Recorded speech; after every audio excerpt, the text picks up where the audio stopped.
Mwalimu, hongera na pole kwa matokeo na mchezo wa leo. Nashukuru Mungu, ni moja ya matokeo kwenye ligi, ni hatukuwa vizuri.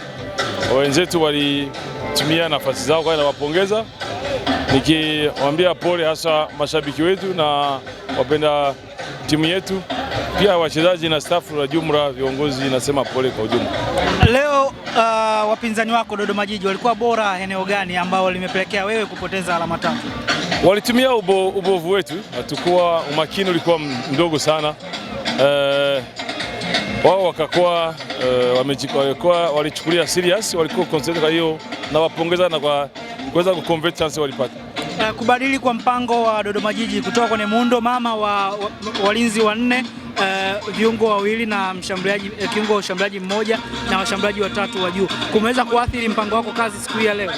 Hapana, nilijua kama wanacheza, kuna mechi nyingi wanacheza, sio mara ya kwanza wanacheza. Kwa hiyo ilikuwa tu ni swala la umakini, kwa sababu muundo au chochote haibadilishi katika uchezaji, ni wewe tu gisi una animate ile muundo wako. Lakini kwa namna ambavyo game ilikuwa imeanza na wachezaji ambao waliwachagua, unaamini walikuwa sahihi kwa matokeo matatu? Ukifungwa tunasema ndio hivyo, lakini walikuwa sahihi, walipambana, walifanya kazi yao kisa walipaswa kufanya, ndio hivyo.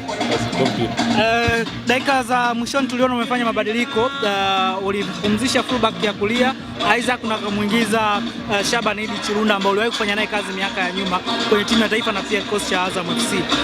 Ile sabu ilitoa mlinzi kaleta mshambuliaji. Target ilikuwa ni nini hasa? Kule dogo Isaac anajani under 20. Kwa hiyo kwanza ndio mechi yake ya kwanza anacheza msimu.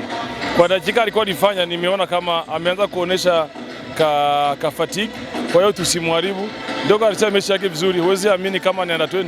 Amecheza mechi yake vizuri, ni basi tu. Kwa hiyo nikaona acha nimpe asije kaumia, nikasema acha pumzike. Safu ya ulinzi inaonekana kuwa na udhaifu mkubwa sana kwenye mipira ya juu. Sio mipira ya juu, ni umakini tu. Unaona kama ni swala la umakini tu. Neno kwa wana TRA kuelekea kwenye mchezo unaofuata?